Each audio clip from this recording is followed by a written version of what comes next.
Hi, everyone. Thank you for joining my channel again. Today, we're going to be looking at Carl Jung's essay on Ulysses, found within The Spirit in Man, Art, and Literature. He published this in 1932. And for a multitude of reasons, I thought we should take a look at it today. Um, I'm going to bring it into conversation, not only with Joyce, but also Kubrick, for two prominent reasons. Jung's essay on Ulysses is not very well represented within the video commentary space. And where one can find writing about it on the internet, the tone appears largely to be derogatory, as if Jung was out of his depth and wildly off target. Personally, I for one enjoyed his musings and found them rather intriguing.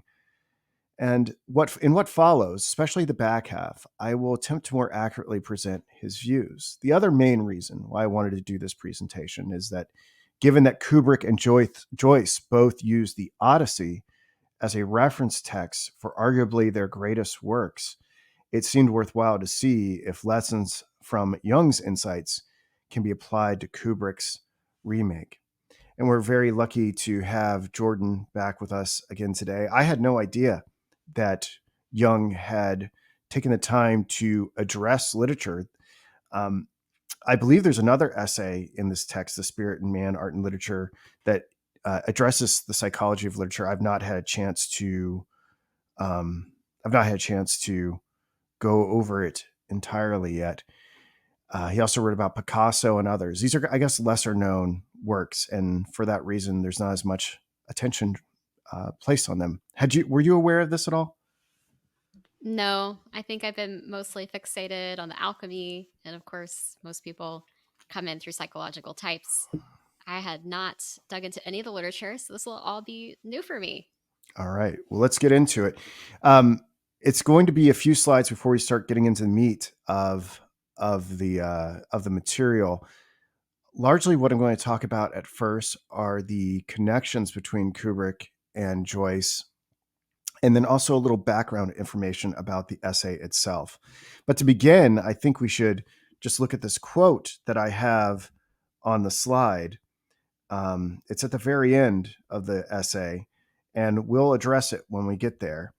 But it reads, "Like every true prophet, the artist is the unwitting mouthpiece of the psychic secrets of his time and is often as unconscious as a sleepwalker."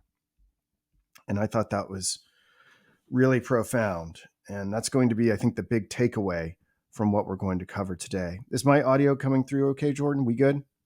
Yeah, All right. great. Okay. All right. So if we can go to slide 2. Um, Before getting into the meat of the essay, I just wanted to look at some commonalities between 2001 and Ulysses, some other points of contact between the two artists, and some background information of the Jung's essay. So, what are some commonalities between 2001 and Ulysses? Well, some argue that both masterpieces emerge from their creators' minds, self contained works just waiting for expression. I, I think that was the general tone of a Time magazine article I was able to read in preparation for this. I have it linked in this presentation. Both Kubrick and Joyce changed the art form with these works. That's pretty undeniable. I think everyone recognizes that. But that sentiment rang true for me when I read an article from Variety on Todd Field's impression of 2001. And if Todd Field, if for those of you, you may know him as Nick Nightingale from Eyes Wide Shut. And then I found this interesting presentation. Someone had thought to compare 2001 Space Odyssey and Joyce's Ulysses. Armando Anani did this on Prezi. I thought that, and points 3, 4, and 5 come from him largely, but I generally endorse these. There's a loss of space time coordinates. For instance, Dave is disoriented in the travel through the Stargate and the ending. In Ulysses, the events are compressed into a single day, but never quite sure when given shifting perspectives. The the monolith interactions are similar to Joyce's epiphanies in Ulysses. And 5, in the second part of Ulysses, Bloom dreams beyond the deep space and Bowman goes beyond the infinite. Something if we can go to slide 3 here, I guess I just want to talk about some general areas of overlap between Joyce and Kubrick. Some of these are going to be more meaningful than others, and kind of some areas for future research. But the big one, and I've done a presentation on this before on my YouTube channel, addressing the typewriter scene, The Shining, where it says all work and no play, the calogram line there. I've argued that it comes from Joyce's short story Araby, though it must be admitted that this might be a coincidence. It could be equally likely that the line is a reference to Carlo Collodi's Pinocchio. Kubrick was very interested in Pinocchio, and you see its influence throughout his filmography, specifically AI, if you count that film. Many don't, because it ultimately was finished off by Spielberg. But the line from Pinocchio reads, "He took them with him to the land of toys and let them enjoy themselves to their heart's content. When after months of play and no work, they became little donkeys, he sold them on the marketplace. In a few years, he had become a millionaire." But in Araby, it reads, "My uncle said he was very sorry he had forgotten. He said he believed in the old saying, all work and no play makes Jack a dull boy. He asked me where I was going, and when I told him a second time, he asked me, did I know the Arab's farewell to his steed? When I left the kitchen, he was about to recite the opening lines of the piece to my aunt." So I've gone through that about why I think it comes from Araby. But if it's not, I don't know how much it really matters, because I think Joyce and Kubrick really wanted to cause intrigue by including many puzzling statements, so we'd be talking about their work long after they died. Something else that was interesting here, where Kubrick obviously would have come in contact with Joyce, is through Anthony Burgess. Anthony Burgess was a big Joyce head. He wrote several books on Joyce. And in Clockwork Orange, the Nadsat language of the Droogs was inspired in part by Joyce's Finnegan's Wake. Those familiar with the way Stanley speaks cryptographically can recognize this. You can see here that Clockwork Orange, the film, was released on Joyce's birthday. So Joyce's birthday is February 2nd, 1882. And you can see Clockwork Orange was released in the United States on February 2nd. And in the United Kingdom, it was released on January 13th, which just happens to be James Joyce's death day. And so I think this is a pretty strong argument that the release dates are being used to signal some sort of connectivity. And Jordan pointed this out to me earlier today. I really have to give her credit for this. But she found that Joyce's Ulysses itself was released on Joyce's 40th birthday in 1922. And that's just totally huge. I appreciate you for finding that, Jordan. Yeah. And also, Kubrick was also inclined in interviews to quote Ulysses, or paraphrase it. The line that really caught his attention is, "A man of genius makes no mistakes. His errors are volitional and are the portals of discovery." This is from chapter 9 of Ulysses.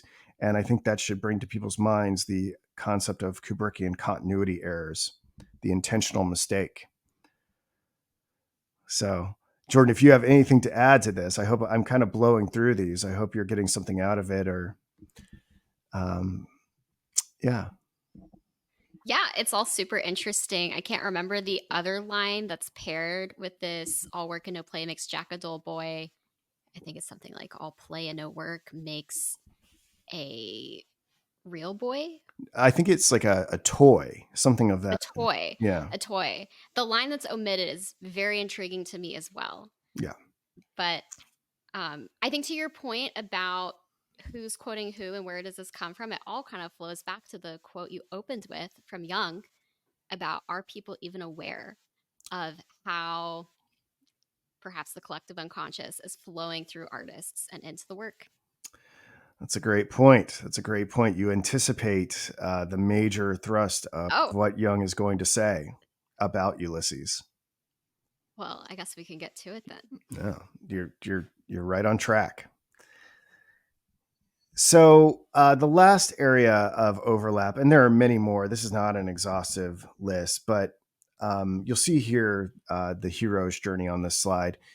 Um, and this is a pretty interesting point of contact between Kubrick and Joyce. Kubrick had Arthur C. Clarke read Joseph Campbell's The Hero with a Thousand Faces while writing 2001.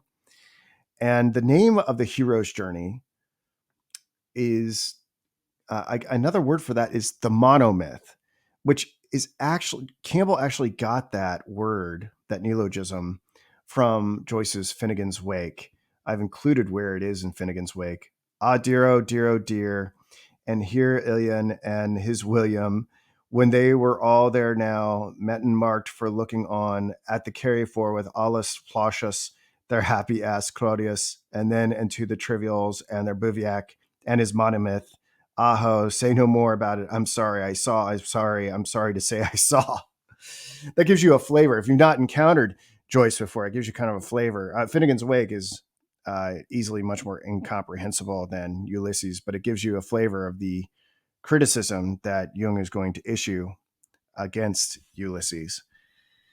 But one has to wonder if the monolith choice was at all inspired by the Campbellian monomyth. They sound so similar. They both contain that prefix of mono and single, one, monolith, monomyth. And there seems to be this theme of oneness that is repeating itself here and in space travel, which I find super interesting. Like you can even see it in Armstrong's famous quote, "One small step for man, one giant leap for mankind." As if there is a recurring pattern between the individual and the collective story. So my sense is that Campbell's monomyth is likely totally applicable to the Apollo missions, but that is really a project for another day. I have read a book that I think he tried to do this. I'm not sure how great the execution was. It was called The Inner Reaches of Outer Space. I probably should do something on that at some point. I did read it a few months ago. I just haven't gotten around to it. So now we're going to go into the background a little bit, unless Jordan has something to say here. Is there anything that's jumping out at you, Jordan? No, I think we can keep going. All right. So a little bit of background about this. Jung was not just a random person. To Joyce, Jung had a relationship with Joyce. 2 years after publishing his article on Ulysses, Jung was tasked with analyzing Joyce's daughter, Lucia. The following is related in an open culture article. I've included a segment of it here on the slide. Jung believed that both Lucia Joyce and her father were schizophrenics, but that Joyce, Menand writes, was functional because he was a genius. As Jung told Joyce biographer Richard Ellman, Lucia and Joyce were like two people going to the bottom of a river, one falling and the other diving. Jung also writes Lee, thought her so bound up with her father's psychic system that analysis could not be successful. He was unable to help her, and Joyce reluctantly had her committed. So 2 years after Jung has written this somewhat scathing critique, depending on how you look at it, Joyce is sending his daughter to be treated for schizophrenia by Jung. And we'll see this when we look at the letter. Joyce actually signs Jung's copy of Ulysses that he used to write the essay and published in 1932. So I thought that was kind of an interesting backstory. And there's a little bit more, and I'll get Jordan to weigh in here after I go over Edith, Rockefeller, and McCormick. The two men had a patron that they shared. So Edith Rockefeller McCormick, rightly, as you have probably surmised, is related to the Rockefeller family. She was the daughter of Standard Oil co-founder John D. Rockefeller. And what was so interesting about that is that Jung treated her for depression, but then she became a Jungian analyst. And I guess she felt so touched by his work that she paid to have all of Jung's writings translated into English. This is like another person that Jordan and I have uncovered, like Mary Conover Mellon, who was a very big advocate of promoting Jung in the English speaking countries. I just find it so interesting. We have Mellons and Rockefellers that are like responsible for us knowing about Carl Jung. I find that to be super intriguing. But she also paid a monthly benefaction for Joyce from 1918 to 1919. So it's just kind of interesting how these things are coming together. Does that, Yeah, totally. does that do anything for you? Yeah, it's interesting thinking about how influential these people who even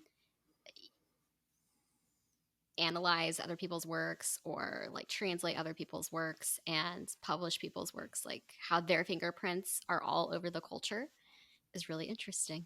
Mm-hmm. Yeah. It is. It is. So if we go to slide 7, I'm not going to read too much of it here, but it is included. If you do get a copy of The Spirit in Man, Art and Literature, you can see what Jung wrote to Joyce, and you can see that the editors make this note that Joyce did sign Jung's copy in Christmas of 1934, I guess when Jung was treating Lucia personally. So I just thought it was interesting. It's there.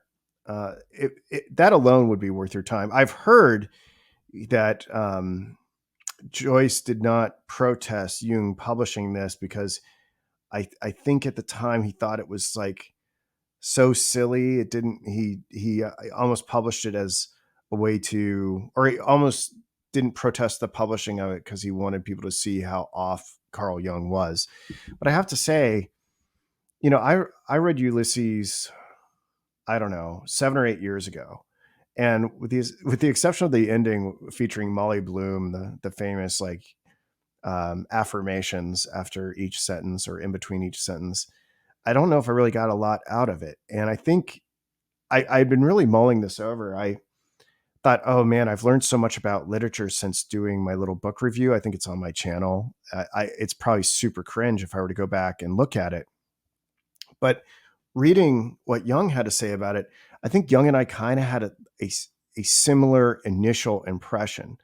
What Jung tries to do is find the silver lining in his distaste for it. And I really like Joyce. I really liked Araby. I really like much of the others writing in Dubliners, and I really enjoyed Portrait. I have no idea what's going on in Finnegan's Wake. And I have a kind of a loose grasp of what's happening in Ulysses, but this is an interesting gloss. We'll see here. So if we can get into the meat of it now, if we go to slide 8, which Jordan is probably already on. And Jordan, do you have anything to say before I go into the analysis? No, go for it. Okay. Oh, but Jung really shows off that he himself is a great writer. I personally think in this essay, like Jung is a very talented man. So I think there was a lot of great writing there. I'm going to have a lot of quotes that will illustrate that. So why did Jung write an essay on Joyce's Ulysses? He tells us that a publisher asked him what he thought of Ulysses, and Jung, out of his own curiosity, wanted to know why such a boring book had a significant impact on his contemporaries. Jung, without thinking about larger psychological currents, cared little for Joyce's stream of consciousness. He writes, Joyce's Ulysses, very much unlike his ancient namesake, is a passive, merely perceiving consciousness. A mere eye, ear, nose, and mouth. A sensory nerve exposed without choice or check to the roaring, chaotic, lunatic cataract of psychic and physical happenings, and registering all this with almost photographic accuracy. And further, it only begins and ends in nothingness. It consists of nothing but nothingness. It is all infernally nugatory, As a piece of technical virtuosity, it is a brilliant and hellish birth. So you would think that you're going to be in for a real bumpy ride in this essay. And when I read some of the articles that tried to impart, oh, did you know that Jung wrote an essay about Joyce's Ulysses? Like they all pretty much just like latch on to that first layer that, oh, that he thought it was boring. Oh, that he thought Joyce was a schizophrenic. Oh, that um, it was just stream of consciousness is like, you know, not really meaningful or symbolic or interesting. But there is more to this essay that I think nearly everyone overlooked. So if we can go to slide 9. And I didn't know if this was a good move, but I think it actually worked. Jung starts to diagnose Joyce in the analysis of the essay. At first, he seems to be leading us towards that diagnosis of schizophrenia that we'd heard about elsewhere, that he thought, oh, Joyce was diving in where Lucia like was falling in or whatever, that Joyce was such a genius that he had mastery over that. But there's more to it. He writes, we find in these writings an acute power of observation, a photographic memory for sense perceptions, a sensory curiosity directed inwards as well as outwards, the predominance of retrospective themes and resentments, a delirious confusion of the subjective and psychic with objective reality, a method of presentation that takes no account of the reader, but indulges in neologisms, fragmentary quotations, sound and speech associations, abrupt transitions and hiatuses of thought. We also find an atrophy of feeling that does not shrink from any depth of absurdity or cynicism. Even the layman would have no difficulty tracing the analogies between Ulysses and the schizophrenic mentality. The resemblance is indeed so suspicious that an indignant reader might easily fling the book aside with the diagnosis schizophrenia. But then Jung kind of walks it back. He says, what seems to be a kind of mental health which is inconceivable to the average understanding, it may even be a disguise for superlative powers of mind. So what is he talking about? So Jung has begun to demonstrate a method to Joyce's madness. And thinking about these musings of Jung, I recalled the journey through the Stargate that Dave takes in 2001. The madness of it all appears insufferable at times. It makes one wonder that a certain schizophrenic experience is necessary for the transition into one kind of consciousness to another. There's more to say about what Joyce may be ushering in. The photo in the right-hand corner here of this slide is a Joyce family portrait, and you can see his schizophrenic daughter, Lucia, is seated in front of him. I'm sorry I keep messing that name up. I don't know if it's Jordan. Do you think that's Lucia or Lucia? What do you think it is? I'm not sure. It could be Lucia, could be Lucia. We should look it up. Well, maybe we could. Let me just do a pronunciation while we're here, because I can't stand to make that mistake anymore. If it'll work, it's probably Lucia. Anyhow, I don't know if the internet's no. I don't know if the internet's going to work on that, but let's do Lucia. Okay. So if we can go to slide 10, I've entitled it Jung on Joyce and the Collective. To be fair, Jung does not think Ulysses is exceptional in its pathology. Modern art in general appears to be manifesting a schizophrenic vibe, leading Jung to conclude that the modern artist is a collective manifestation of our time. He writes, the distortion of beauty and meaning by grotesque objectivity or equally grotesque irreality is, in the insane, a consequence of the destruction of the personality. In the artist, it has a creative purpose. Far from his work being an expression of the destruction of his personality, the modern artist finds the unity of his artistic personality in destructiveness. Despite their differences, all these epochs have an inner relationship. There were periods of creative incubation whose meaning cannot be satisfactorily explained from a causal standpoint. Such manifestations of the collective psyche disclose their meaning only when they are considered teleologically as anticipations of something new. So, what are these schizophrenic occurrences within the art world that Joyce is shaking off? What ideology has ossified and imprisoned us? And Jung mentions several examples. He talks about medievalism, scientific rationality, the sentimentality of war propaganda, and the modern era in general.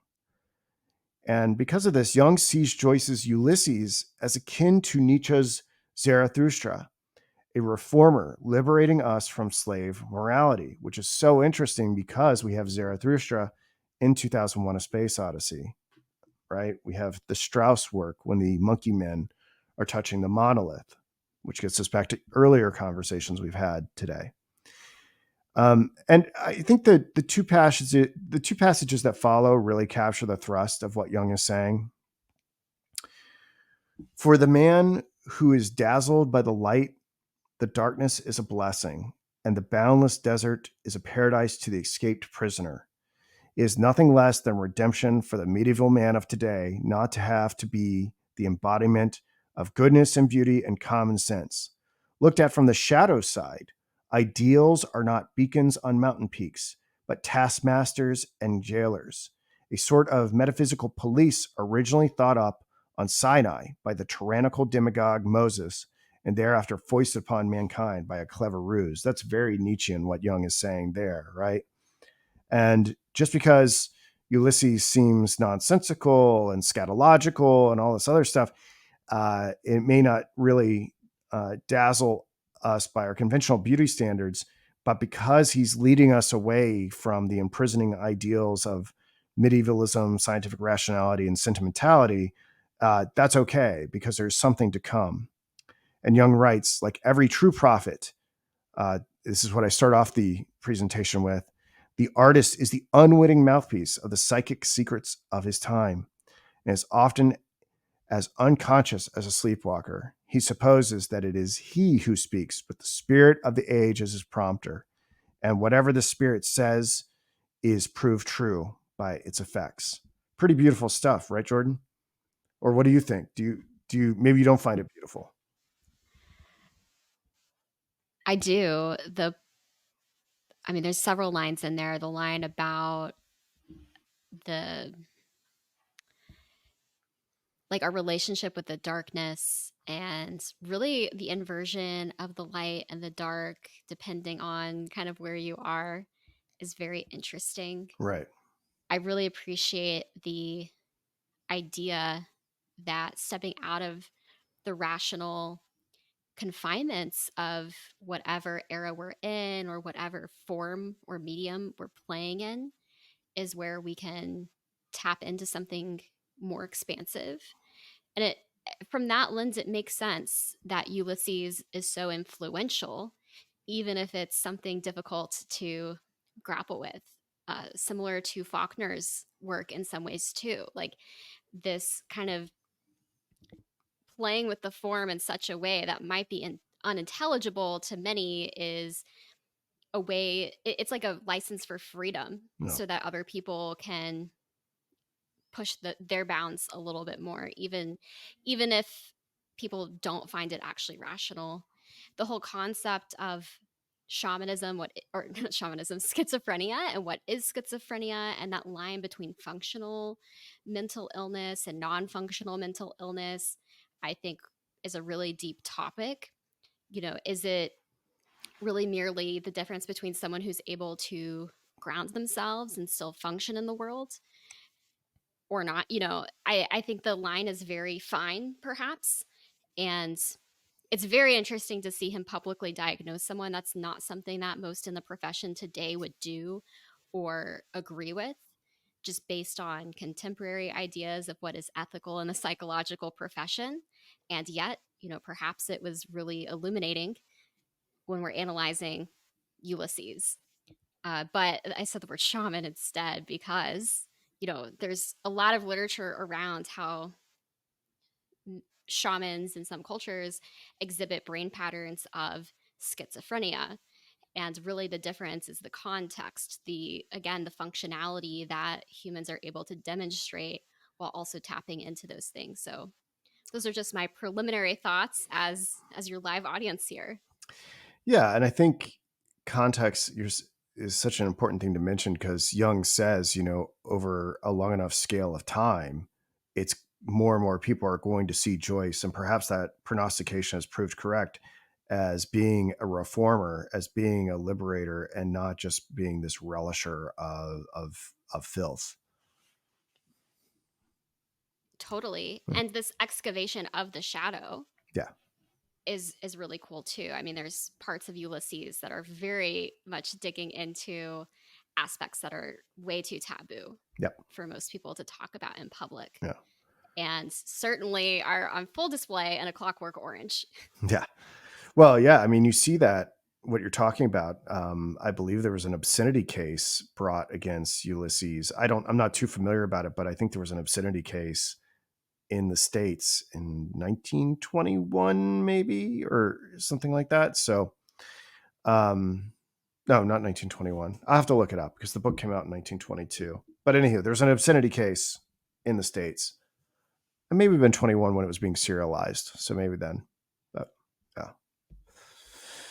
Okay. So if we can go to slide 11.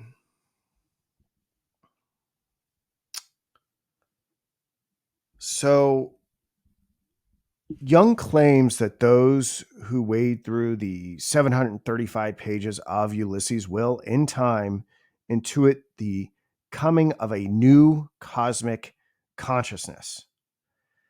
The perspective of serene detachment in Ulysses helps us understand that all the characters are participants in a collective dream.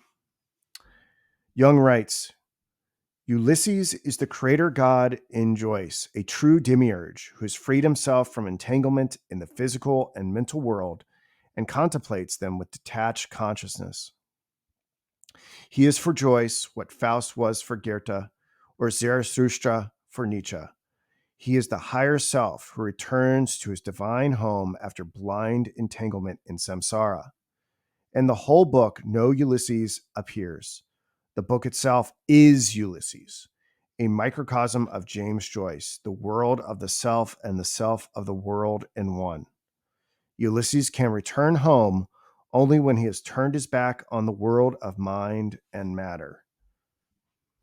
And this made me wonder if that mindset inspired the ending of 2001 with the Star Child. I must say, I think there's a much deeper Jungian Gnostic myth at work in Kubrick's film that I plan on elucidating one day as soon as I understand it. But for now, I think we get a taste of what that might be through Jung's essay on Ulysses. In closing, I've included that quote that one sees on the slide that I have here, slide 11. I thought this was great.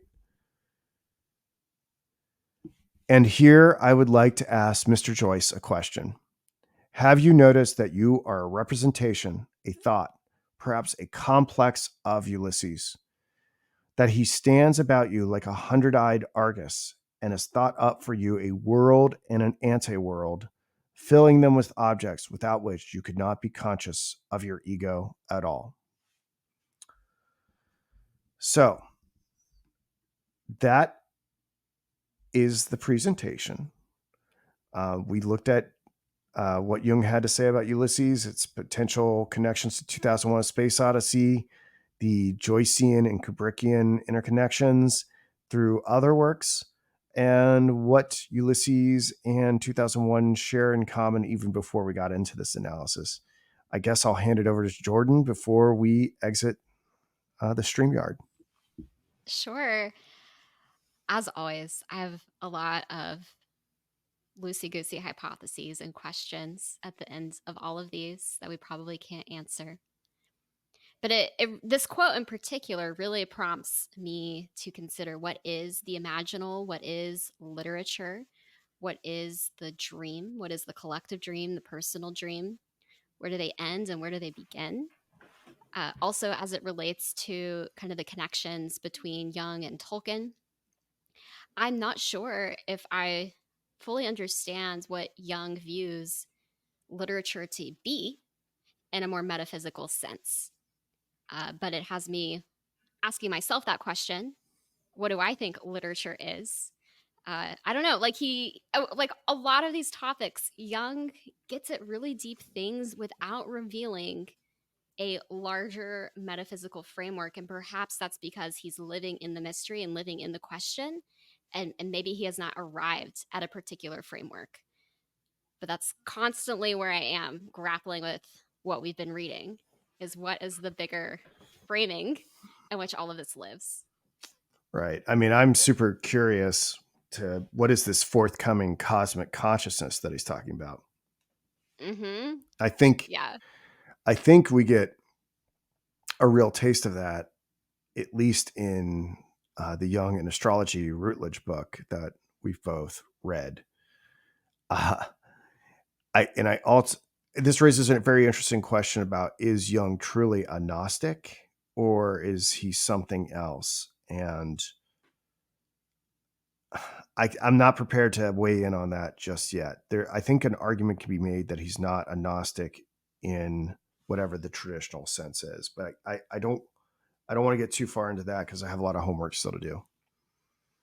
Yeah, and even in that, he effortlessly bounces from like, here's a potential metaphysical framing that can explain this. Here's another one. Here's another one. And not so much he's not approaching it like a philosopher or a physicist and really saying, like, here's my theory of the universe and how it all works. But I think that might be more fun and really allows us to explore for ourselves. We can evaluate for ourselves, our experiences, validating or invalidating these different perspectives. And, perhaps it's shifting.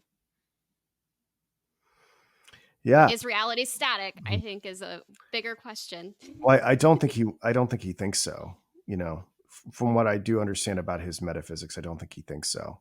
I think he thinks it's being continuously created. Mm-hmm. So to be continued, to be continued. But I want to thank everybody for listening today. And yeah, I've got about 5 different presentations going right now. So I'll get back to you. I'll get back to you. Wonderful. Well, thank you everyone for joining and enjoy the rest of your day. All right. Thank you, Jordan.